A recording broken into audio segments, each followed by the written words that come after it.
So வணக்கம் மக்களே, Stranger things season 5 episode 6ங்க. ஓவரா பேசுறாங்களடா அப்படின்ற மாதிரி முக்கியமான டைம்ல எல்லாம் சம்பந்தமே இல்லாம பேசி வாழ நிறுத்திட்டு இருக்கானுங்க. Red breakdown ஆரம்பிச்சிருவோமா?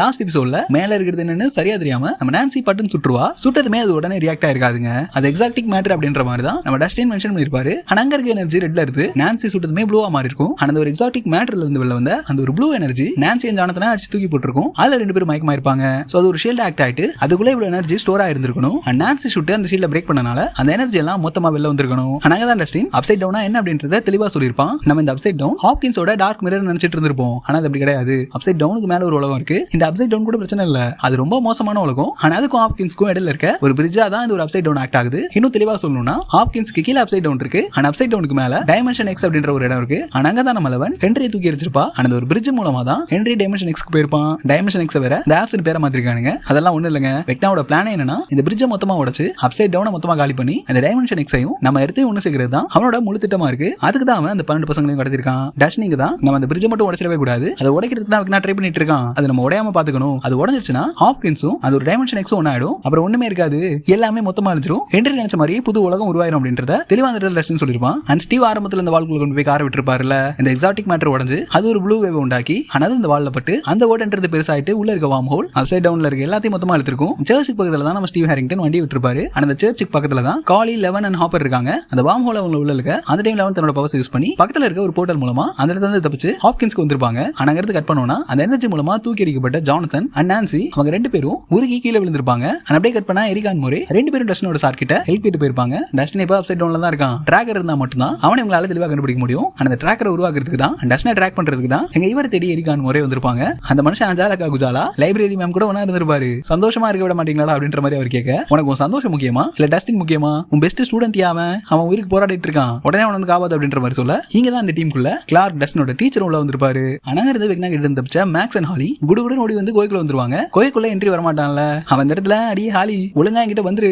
ஏன்னா மேக்ஸ் குடும்பப்படுத்துவேன், அவளை வழியில துருக்கி வைப்பேன், அது நடக்க கூடாதுன்னு நினைச்சனா ஒழுங்கா என்கிட்ட ஓடி வந்துரு அப்படின்ற மாதிரி சொல்லிருப்பான். அன்னைக்கு வெக்னாவோட பிளான் மேக்ஸை துன்புறுத்தி அது மூலமா ஹாலியை தான் கூட சேர்த்துக்கிறது தான். அனங்கதான் ஹாலி, அடி உனக்கு குகைனா பயமா? மாண்டா பொம்பரை கட்ட மாட்டையா? ஆமா மேக்ஸ், அவன் எதுக்கு கோயை பார்த்து பயப்படுறான், அவன் ஏன் உள்ள வர மாட்டான் அப்படின்ற மாதிரி கேட்க, இங்கதான் மேக்ஸ் ஒரு தியரியை ஷேர் பண்ணிருப்பாங்க. அங்க மேக்ஸ் என்ன சொல்லிருப்பானா, அவன் பார்த்து பயப்படுற ஏதோ ஒண்ணு இந்த ஒரு கோயிலுக்குள்ள இருக்கு, அதனாலதான் வரமாட்டான் அப்படின்ற மாதிரி சொல்லிருப்பா. நம்ம பார்த்து பயப்படுற டிராமாட்டிக் மெமரில இருந்து தான் தப்பிச்சு போகணும் எதுவும் இருக்கா என்ன? ஏன் நம்ம ஹென்ரியோட அந்த ஒரு டிராமாட்டிக் மெமரியை பயன்படுத்தி அவன் அதிகம் பயப்படுற நினைவுகள்ல இருந்து தப்பிச்சு வெளியே போக கூடாது அப்படின்ற மாதிரி கேட்டிருப்பா. இந்த ஐடியா மேக்ஸுக்கு ஒத்து வராம இருந்திருக்கும். கோயிலுக்குள்ள தான் 2 வருஷமா இருந்தேன், இங்க எதுவுமே இல்ல அப்படின்ற மாதிரி சொல்லிருப்பா. ஆனா அப்பதான் ஹாலி கோயிலுக்குள்ள இல்லனா என்ன வெளில போய் தேடலாம் அப்படின்ற மாதிரி பாலைவனத்துக்கு 2 பேர் தேட போறாங்க. ஆனா அங்க இருந்து கட் பண்ணோம்னா நம்ம வில் ஹைவோட கனெக்ஷன் இல்லாம அந்த இடத்துல மயக்க நிலையில இருந்திருப்பான். இவன் ஏன் இன்னும் முடிக்கல அப்படின்ற மாதிரி அங்க இருக்க எல்லாரும் முடிச்சிட்டு இருந்திருப்பாங்க. அங்கதான் ராபின் நமக்கு புரியுற மாதிரி ஒரு தியரி ஷேர் பண்ணிருப்பா. அதுல ராபின் சிடி எல்லாம் மொத்தமா எடுத்து இந்த சிடி கவர் தான் வெறும் உடம்பு, அதுக்குள்ள இருக்க சிடி தான் ஆக்சுவலா அவங்களோட உயிர். மேக்ஸா இருக்கட்டும், ஹாலி அண்ட் வில் இவங்க 3 பேருமே இப்ப உடம்பால இங்க தான் இருக்காங்க, பட் மனசால வேற இடத்துல இருக்காங்க. அந்த உடம்பு தான் அந்த சிடி கவர், மனசு தான் இந்த சிடி அப்படின்ற மாதிரி சொல்லிருப்பா. இப்ப அவங்களோட மனசு அவங்க உடம்போட சேர்ந்து இல்ல, அதனாலதான் அவங்க மயக்க நிலைமையில இருக்காங்க. அவங்க உடம்பு மட்டும் தான் இங்க இருக்கு, ஆனா அந்த மனசு அப்படின்றது வேற இடத்துல மாட்டி இருக்கணும். மேபி இங்க ஏன் வில்லா இருக்கட்டும் அண்ட் மேக்ஸ், ஹாலி இவங்க 3 பேரோட மனசும் வெக்னாவோட மைண்ட்ல மாட்டி இருக்க கூடாது அப்படின்ற மாதிரி ஒரு எக்ஸ்பிளனேஷன் கொடுக்க, அதுக்கு அந்த பக்கமே அப்சைட் டவுன்ல போர்ட்டல் மூலமா தப்பிச்ச லெவன், காலி, ஹாபர் இவங்க 3 பேரும் டைரக்டா ரேடியோ ஸ்டேஷனுக்கு வந்திருப்பாங்க. வில்லோட நிலைமையை பார்த்த லெவன் அவனை தேடி கண்டுபிடிக்க ட்ரை பண்ணிருப்பா. ஆனா அவளால முடிஞ்சிருக்காது. ஒன்னும் பிரச்சனை இல்ல, நல்லா சாப்பிட்டுக்கோ, நம்ம கிட்ட தான் ஒரு டேங்க் இருக்கே, அதுக்குள்ள போய் ட்ரை பண்ணு, கண்டிப்பா வில்ல கண்டுபிடிச்சிருவா அப்படின்ற மாதிரி ஹாப்பர் சொல்லிருப்பாரு. அங்கிருந்து கட் பண்ணா வெக்னா வில்ல புடிச்சு என் காலையே உடைக்கிறல்ல நீ, சரி உன்னை மன்னிச்சு விட்டுறேன், இன்னும் ஒரு டைம் மட்டும் எக்ஸ்பயர், இதான் பல டைம் எக்ஸ்பயர் இருந்திருக்கே. ஹாப்கின்ஸ்ல அந்த டனல்லாம் உருவாக்கி இருக்கும்ல, அதை யாரை வச்சு நான் உருவாக்கணும்னு நினைக்கிறேன்? ஒன்ன வச்சு தான்டா, ஒன்ன வச்சு தான் என்னோட பிளானுக்கு புள்ளியார் சொல்லியே போட்டேன். இப்போ ஒன்ன வச்சு தான் என் பிளான முடிக்க போறேன், உனக்கு அவ்வளவுலாம் சீன் இல்ல, இதுக்கப்புறம் எனக்கு தேவைப்பட மாட்டேன், ஒரே ஒரு டைம் எக்ஸ்பயர் அப்படின்ற மாதிரி இவளோட மைண்ட் குள்ளே போந்து மேக்ஸை கண்டுபிடிக்க அவன் ட்ரை பண்ணிருப்பான். ஏன்னா இந்த டைம்ல நிஜ உலகத்துல இருக்க மேக்ஸை துன்புறுத்தினா அதை வச்சு ஹாலி தான் கூட சேர்த்துலாம் அப்படின்ற மாதிரி வெக்னா இங்க குறுக்கு வழியில யோசிச்சிருப்பான். என்னது நான் தான் ட்ரான்ஸ் எல்லாம் உருவாக்கினா என்னால எத்தனை பேர் செத்துருக்காங்களா அப்படின்ற மாதிரி வில்லோட மனசை வெக்னா பேசியே உடைச்சிருவான். இந்த மைக்கு ராபின் அவனை கொஞ்சம் கொஞ்சமா ஸ்ட்ராங் ஆகி கொண்டு வந்தாங்க. ஆனா இங்க இந்த பைபிள்ல ஒரே பேச்சுல உடைச்சிட்டாங்க அவனை. அதே இடத்துல வெக்னா 12 பசங்களையும் கடத்தி அவங்கள வச்சு ஏதோ உனக்கு உயிர் கொடுக்குற மாதிரி தான் தெரியுது. ஹார்ட் பீட் எல்லாம் வேற அது துடிச்சிட்டு இருக்கும். இதுக்கு பின்னாடி இருக்க தியரி என்னன்னா, இங்க வெக்னா ஒரு மிகப்பெரிய ஸ்பைடர் தான் இந்த இடத்துல கிரியேட் பண்றதுக்கு ட்ரை பண்ணிட்டு இருக்கான் அப்படின்ற மாதிரி அது ஒரு தனி தியரி இருக்கு. அதெல்லாம் தெளிவா பேசலாம். ஏன்னா எபிசோட் 7ல அது ஒரு ஸ்பைடர் மாதிரி இருக்க மாதிரி காட்டியிருப்பாங்க. அண்ட் ஸ்பைடரோட கொடுக்கும் வெக்னா இருக்க இடத்துல அங்கங்க இருக்கிறது உங்களுக்கு தெளிவா தெரிஞ்சிருக்கும். இந்த வெக்னா பைபிளுக்கும் ஸ்பைடர் ரொம்ப பிடிக்கும். மேபி ஒரு வேளை ஒரு பெரிய ஸ்பைடர் கிரியேட் பண்றதுக்காக வெக்னா அந்த இடத்துல வேலை பார்த்துட்டு இருக்கானோ வாய்ப்பு இருக்குங்க. இந்த பக்கம் அப்சைட் டவுன்ல நம்ம ஸ்டீவ் நான்சியை காப்பாத்தி ஆகணும்னு லேடர் எடுத்துட்டு கிளம்பி பாருங்க மனுஷன். பட் இந்த இடமே உருகிட்டு இருந்திருக்கும். அவங்க என்ன நம்பி வந்திருக்காங்க, நான் கண்டிப்பா அவங்களை காப்பாத்துவேன் அப்படின்ற மாதிரி ஸ்டீவ் சொல்ல, டேய் தயவு செஞ்சு சுயநலமா இருடா, ஹீரோவா இருக்க ட்ரை பண்ணாத, உன்ன மாதிரி தான் இடியும் பண்ணா அவன் இறந்து போயிட்டான், அவனோட இறப்பை என்னால தாங்க முடியல, நீ இறந்து போனா அது சத்தியமா என்னால தாங்க முடியாது அப்படின்ற மாதிரி டஸ்டின் நீங்க ஸ்டீவை கட்டி பிடிச்சி கதறி கதறி எழுதிட்டு இருக்காரு. சோ இங்க டஸ்டின் யாரு கூட அட்டாச்சா இருக்க கூடாது, யாராவது இறந்து போயிட்டாங்கன்னா அதை தாங்கிக்க முடியாது அப்படின்றனாலதான் எல்லார்கிட்டே இருந்து ஒதுங்கி இருக்காரு. ஆனா அவங்க எதிர்த்துமே சண்டை போடுறாரு. அந்த இடமே உருகிட்டு இருக்க நான்சி ஜானதன் வசமா சிக்கிறாங்க. தெரிஞ்சு போச்சுடா, தெரிஞ்சு போச்சு, கண்டிப்பா அதுல இருந்து நம்ம பொழைக்க மாட்டோம், இது உருகி இதுல மூழ்கியே செத்துருவோம், அதுக்கு முன்னாடி நீங்க எதுவும் மறைச்சிருக்கியா, நான் உங்ககிட்ட எதுவும் மறைச்சிருக்கேன் அப்படின்ற மாதிரி அவங்களுக்குள்ளே பேசிப்பாங்க. பட் அந்த பாயிண்ட்ல நான்சி கிட்ட ஒரு சில விஷயங்கள் நம்ம ஜானத்துக்கு பிடிச்சிருக்காது, சில விஷயங்களை மறைச்சிருந்திருப்பாரு. நான்சிக்கும் ஜானத்தனும் ஒரு சில விஷயங்களை பிடிச்சிருக்காது, நிறைய விஷயங்களை மறைச்சிட்டு இருந்திருப்பாங்க. இனிமே அந்த மாதிரி சலிச்சிட்டுலாம் இருக்க கூடாது, ரெண்டு பேரும் பிடிச்சி வாழணும் அப்படின்ற மாதிரி அவங்க ரெண்டு பேத்துக்குள்ள பேசி ஒரு முடிவுக்கு வந்திருப்பாங்க. ஆனா அந்த சீன்ல உன்னை விட ஸ்டீவுக்கு நல்ல ஹேர், அவன் எப்பயுமே சிரிக்க வைக்க ட்ரை பண்ணுவான் அப்படின்ற மாதிரி நான்சி சொல்லும்போது ஒரு மாதிரி சிரிக்கிறதா இல்ல வேதனைப்படுறதா அப்படின்றது சத்தியமா தெரியல. பட் இந்த பாயிண்ட்லயே ஸ்டீவ் மேல எனக்கு எந்த ஃபீலிங்ஸும் இல்ல, நான் அவனை லவ் பண்ணல அப்படின்றத நான்சி ரொம்ப தெளிவா சொல்லிடுறா. இந்த ஜானத்தன் பையன் தான் நான்சி எங்க அவனை லவ் பண்ணிடுவாளோ அப்படின்ற மாதிரி நான்சி மேல ஒரு டவுட்லயே இருந்திருப்பான். ஆனா அந்த இடத்துல தெளிவா கிளியர் பண்ணிட்டாங்க. ஆனா அவங்க ரெண்டு பேத்துக்குள்ள இருக்க அந்த பிரிவு அப்படின்றது இந்த இடத்துல சுத்தமா உடைஞ்சிரும். சோ இப்போதைக்கு கல்யாணம் பண்ணிக்க வேணாம் அப்படின்ற மாதிரி முடிவு பண்ணி அந்த ரிங்க அந்த உருகி வர குழம்புக்குள்ள போகணும் தான் முடிவு எடுக்கிறாங்க. பட் அந்த உருகி வந்த குழம்பு டக்குனு ஃப்ரீஸ் ஆயிட்டு அது ஒரு மாதிரி ஓரஞ்சிரும். ஆனா அந்த ரிங்க்கு முன்னாடி நின்று தான் அவங்க ரெண்டு பேரும் ஹக் பண்ணிட்டு நின்றுப்பாங்க. சோ இந்த ரிங் இவங்களை விட்டு தள்ளி வந்திருக்கு. ஆனா இவங்க ரெண்டு பேத்துக்கான அந்த ஒரு மேரேஜ்க்கு இன்னும் நேரம் இருக்கு, அதுக்குள்ள புரிஞ்சுக்கணும் அப்படின்ற மாதிரி டைரக்டா சொல்லாம சொல்ல வராங்களா என்னன்னு தெரியல. பட் அந்த சீன் பாக்குறதுக்கு நல்லா இருந்துச்சு. ஆனா இப்போ அவ்வளவு நேரம் உருகுனது கரெக்டா அந்த டேபிளுக்கு மேல வரும்போது ஃப்ரீஸ் ஆச்சு அப்படின்ற மாதிரி யோசிச்சீங்கன்னா அப்சைட் டவுன் பயங்கர கோல்டா தான் இருக்கும். அந்த எக்ஸாக்டிக் மேட்டர்ல இருந்து வந்த ஹீட்னால தான் அந்த இடமே உருகுச்சா, அது ஃப்ரீஸ் ஆன இடம்னால அது ஃப்ரீஸ் ஆச்சு அப்படின்றது சத்தியமா தெரியலங்க. பட் சடனா அது ஃப்ரீஸ் ஆயிருக்கும். அப்படியே கட் பண்ணி ஹாப்கின்ஸ்க்கு வந்தோம்னா ஹாப்பர் இந்த மாதிரி மைக்கிட்ட காலி 11 மண்டே கழுவிட்டு இருக்கா, நீ இருந்தா ஒன்ன வச்சு ஏகப்பட்ட 11 உருவாக்குவாங்க அப்படின்ற மாதிரி அவளை மனசுல பீக் பண்ணிட்டு இருக்கா.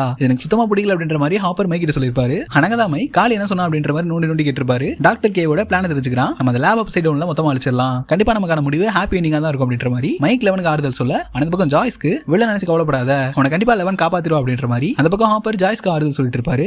எல்லாம் அந்த தண்ணி தொட்டிக்குள்ள இறங்கி வெளில காப்பாத்துறது மட்டும் இல்லாம பில் மூலமா வெக்னா மேக்ஸ் தான் தேடி போறான் அப்படின்றத தெளிவா புரிஞ்சுக்கிறா. அண்ட் பில் திரும்ப தன்னோட உடம்புக்கு வர அங்கிருந்து எல்லாரும் கிளம்பி மேக்ஸை காப்பாத்துறதுக்கு போயிட்டு இருப்பாங்க. அப்படியே கட் பண்ணோம்னா மேக்ஸ் அண்ட் ராபின் மேக்ஸை பாக்குறதுக்கு வந்திருப்பாங்க. ஏன்னா வில் மூலமா மேக்ஸ் அண்ட் ஹாலி ஒன்னா தான் இருக்காங்க அப்படின்ற விஷயம் லூகாஸ்க்கு தெரிய வந்திருக்கும். ஆனா ஹாஸ்பிட்டலுக்கு வந்த ராபின் விக்கி கிட்ட வசமா சிக்கிப்பா. ராபினும் நடந்த எல்லா உண்மையும் அவகிட்ட சொல்லுவா. ஏன்னா காலையிலே சரக்கா போட்டு வண்டியா அப்படின்ற மாதிரி ராபின் சொல்றதை நம்ம விக்கி நம்பிருக்கவே மாட்டா. இவளுக்கு ஒரு சீட் எடுத்து பாருங்க, வெறும் பொய்யா சொல்லிட்டு இருக்கா அப்படின்ற மாதிரி ராபின் அவ சுத்தமா நம்பாம இருக்க. அங்க இருந்த மிலிட்டரி சோல்ஜர்ஸ் கிட்ட நம்ம ராபின் வசமா மாட்டிப்பா. டெமோ டாக்ஸ் ஹாஸ்பிட்டலுக்கு வந்திருக்கும். விக்கி அந்த டெமோ டாக்ஸை பார்த்துட்டு வாயை பொழந்திருப்பா. அவ இவ சொன்னது உண்மைதானா?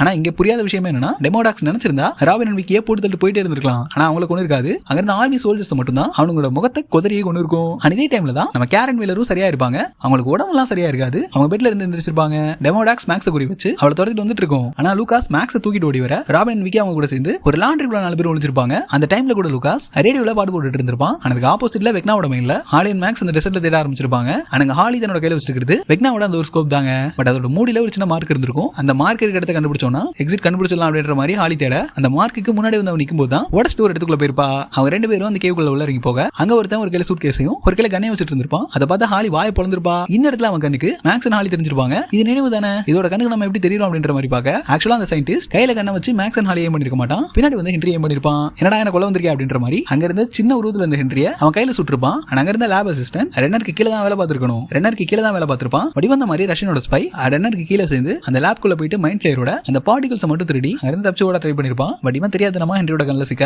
அவனுக்கு ஹெல்ப் பண்ண தான் நம்ம ஹென்ரி ட்ரை பண்ணிருப்பான். ஆனா அவன் கண்ணெடுத்து ஷூட் பண்ண ஹென்ரி சம கடுப்பாயிட்டு கல்லாலே அவன் அடிச்சு கொண்டிருப்பான். பட் அவன் சூட் கேஸை திறக்கும் போது ஹாலி இதை பார்க்கும்போது நமக்கு காட்டுவாங்க. அது ஃபுல்லாலாம் காட்டி இருக்க மாட்டாங்க. அந்த சூட்ல இருந்த மைண்ட் பிளேயரோட அந்த பார்ட்டிகல் நம்ம ஹென்ரியோட உடம்புக்குள்ள போயிட்டு அவன் இந்த மாதிரி டைமென்ஷன் எக்ஸ்க்கு கொண்டு போயிருக்கணும். இந்த பார்ட்டிகல் மூலமா கூட நம்ம ஹென்ரிக்கு பவர் கிடைச்சிருக்கலாம். இல்ல அந்த இடத்துக்கு போயிட்டு அங்க இருந்த மைண்ட் பிளேயர் மூலமா கூட நம்ம ஹென்ரிக்கு பவர் கிடைச்சிருக்கலாம். எனக்கு ஹாலி சொன்ன மாதிரி எக்ஸிட் பாயிண்டா மேக்ஸ் அண்ட் ஹாலி கண்டுபிடிச்சு அந்த இடத்துக்கு போயிருப்பாங்க. அண்ட் மேக்ஸ் லூகாஸ் கையில வச்சிருக்க மாதிரியான அந்த போர்ட்டல் அந்த இடத்துல தான் இருக்கும். இங்க தான் ஹாலிக்கு அட்வைஸ் கொடுக்குறேன், அவளை தெம்பி எதிரன்னு. இந்த மேக்ஸ் அவகிட்ட பேசுவா பேசிக்கிட்டே இருப்பா. நீங்க இருந்து தப்பிக்கணும்னா நான் கூட இருக்கணும் இல்ல, உனக்கு பிடிச்ச பொருள் இல்ல வேற விதமா கூட நீ தப்பிக்கலாம். எனக்கு லூகாஸ் இருக்கான், உனக்கு ஏதாவது இருக்கும், நீ தப்பிச்சிடலாம் அப்படின்ற மாதிரி அவன் இடத்துல ஹாலி கிட்ட பேசிக்கிட்டே இருப்பா. ஏமா நீ 2 வருஷம் உள்ள இருந்திருக்கமா, இதான் உனக்கு வாய்ப்பு, சட்டுப்பட்டுன்னு ஹாலி விட்டு ஓடு, அவன் எங்கிட்டாவது போர்ட்டல் ஓபன் பண்ணி எப்படியா தப்பிச்சிருவா, நீ ஓடு அப்படின்ற மாதிரி தான் இருந்துச்சு.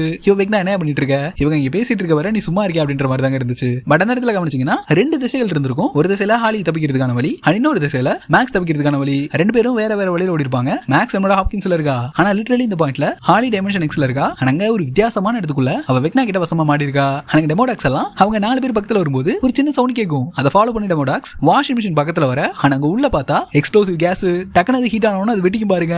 3 டெமோடாக்ஸும் காலி. நம்ம தலைவி தான் அந்த எக்ஸ்ப்ளோசிவ் டேங்க் எடுத்துட்டு வந்து அதுக்குள்ள போட்டு அதை வெடிச்சதும் தரமா ஒரு என்ட்ரி கொடுத்திருப்பாங்க. கேரனுக்கு இப்படி ஒரு பீக் வெயிட்டிங்கா அப்படின்ற மாதிரி தான் இருந்துச்சு. ஹாலி ஒரு பக்கம் ஓட, மேக்ஸ் ஒரு பக்கம் ஓடன்னு அங்கே இந்த எபிசோட் முடிச்சிருப்பாங்க. ஒரு 7 இன்ட்ரெஸ்டிங்கான எபிசோட். இந்த எபிசோட் பார்த்திருந்தீங்கன்னா உங்களோட தட்சா மறக்காம கீழ கமெண்ட்ல சொல்லுங்க. புறப்பசுமா போகாம இந்த வீடியோ உங்க ஃப்ரெண்ட்ஸ்க்கு ஷேர் பண்ணி விட்டுருங்க. சோ எபிசோட் 7ல சந்திக்கலாம். அது வரைக்கும் சில் பண்ணுங்க. வாட்டா.